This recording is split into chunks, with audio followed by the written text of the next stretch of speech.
How to paint a door. First of all, decent brushes, and work from a paint kettle, don't work from the tin.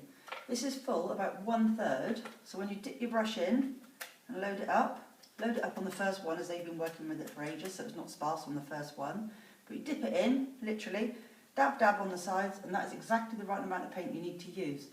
If you work from a tin, being lazy, you tend to dip it in, wipe it on the sides, and all that happens is the paint will just work its way up the bristles onto here and all up your hand and get really messy. So work from paint kettle, dip in, dab on the sides, and it's fully loaded. And after a while, you don't even need to look, you can just do that automatically.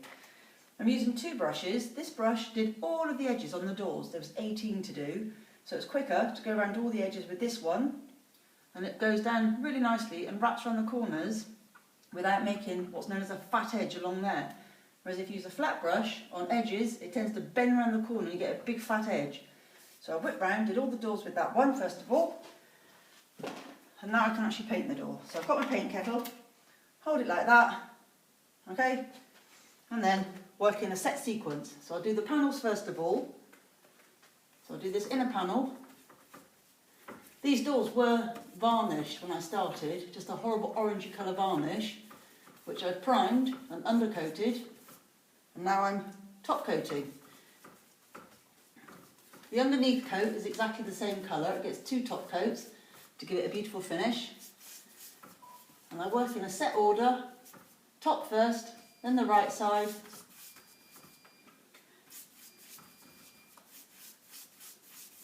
all the way down. And I've just finished there, so you start in a dry area, slap it all on, but then go from where you've just done back into the previous one and lift out to wipe out any brush marks. And again, right the way down to the bottom, pushing it into the corner, not starting in the corner, because then you get too much paint build up in that corner. Okay, just lay it out that way, over to the left hand side, same thing, all the way down, slap it on. This one, nice and angled, does that angle there beautifully. Ooh, nice. Okay, into a dry area, slap it on, lay it back up, and into that last corner. I'm working fast because this is water-based paint and it does dry quickly. And you have to do what's called maintaining the wet edge. That's keeping it wet and live. So whenever you do a new brush stroke with wet paint, you can join it in. Okay, now I'll fill in the section. Okay, I'm doing what's called crosshatch. So you're slapping it on in all directions and then just lay off to get rid of brush marks. Go into a dry area. Don't join in there. People often want to join in where they've just finished off, but it's all that does, as you can see, is put on too much paint. So you don't do that. You go into a dry area, slap it all on so you get even coverage, and then go from this area that you've just done back into the previous one and lay off the brush marks. So that was section 1. This is now section 2. Now I'm going to do section 3. Okay, into the dry bit, slap it on all over. From this one back into the previous one. So it's section 3 into section 2 and lift out, whoosh, like a little aeroplane taking off. So there's no brush marks there. Now I'll do this section, we'll call this one section 4. Slap it on all over. Okay, a bit more, it's a bit sparse. So it's all over, nice and even, and then go from section 4 into 3 and lift out. Okay, there's a little dollop there, fell off my paint kettle. Okay, job done. Next panel, same thing, top section first. I'm not worried about these bits because they'll still be wet when I come back. So slap it on pretty fast, the right side, all the way down into that corner, push it into the corner so you don't get too much paint. If you'd started in the corner, you'd end up with a big well and it drips. So you start away from the corner and push it down. And then bring those bits out. Okay, left side. The reason I'm making a bit of a mess there is because I'm making sure I get enough on that moulding. Otherwise it'd be a bit sparse there. When I finish, I might have little ball patches all along my mouldings. Okay. And then the bottom. By working in the same sequence every time, even if you're struggling to see where you've been because it's the same colour paint on top of the same colour paint, you'll know where you've been just because of your sequences. But if you keep changing your sequences, you might think, what have I just done? Where have I been? So get a sequence and stick to it. I always like to do right to left. Okay, lay off. Okay, the panels are now done. Okay, now back to the top. I'll do this top section because I'm going to make brush marks sticking out there and to the right, which I need to be able to get rid of. And everything you do, you want to do it with the least amount of brush strokes and not keep fighting with yourself and repeatedly going over your work. So I'll just lay that off for a minute, so I don't want the brush marks to dry out. Back to the right, down this side.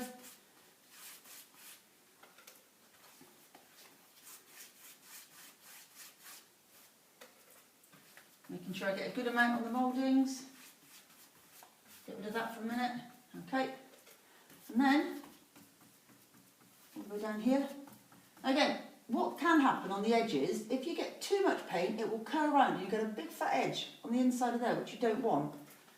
So make sure you get enough paint on that you've got even coverage, but not too much that it's bled around the corner and made a big fat edge, because that's ugly. Okay.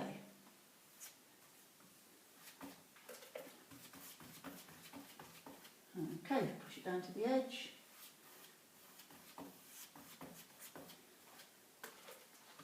When you're putting your paint on, you can go in all directions. It's just that final laying off is always from the bit you've just done upwards into the previous one and lift out, like a little aeroplane taking off.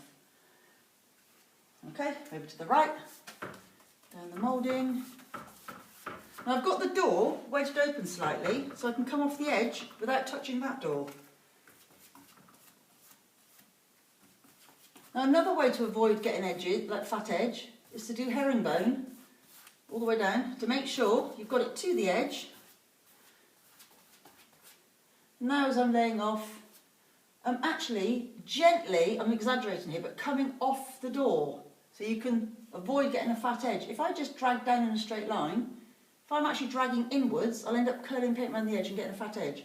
I haven't got one because my finger's nearly dry.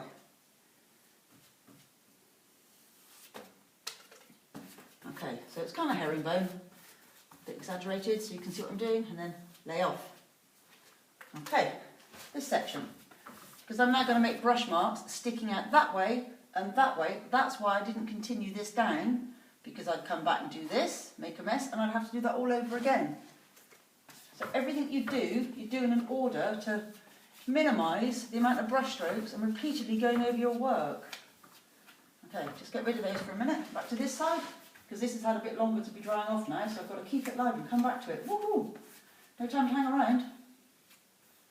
Whew. Okay. Push it to the edge. So there's a good coverage, but not too much that it bleeds around the corner. Okay. And then lay off from the area I've just done into the previous one. So that way I'm only ever doing my current section and the section before. I'm not repeatedly going up to the top and coming all the way down to get rid of brush marks. Back over here. Same thing, kind of herringbone to come off the edges, a bit gook in the paint.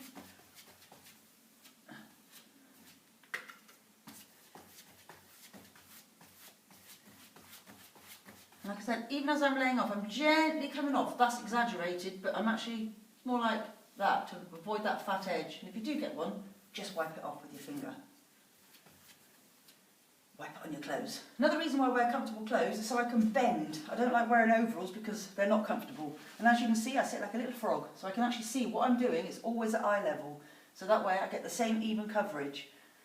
And this brush is angled, so it's the natural angle of your hand. If you had a square edge brush, like they normally are, your hand is like that. It's kind of cranked around at a really awkward angle. This one, natural angle, and the bristles are flush with the door. So it's quite a nice, comfortable movement. So you don't get repetitive strain injury. Okay, now for the bottom.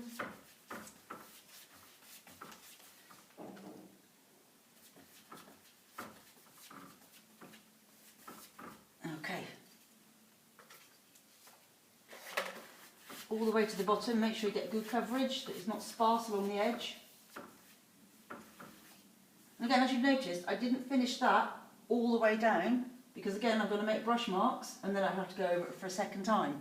So you're wasting time. Now, those brush marks, I can get rid of them. Okay, again, get right into that corner, don't be mingy. Okay. And then just lay off nicely. Okay. And my last little bit just here. Again, see what I'm doing, I'm coming off, making sure I've got good coverage. Okay. Okay. And then we have one beautifully painted door. Job done.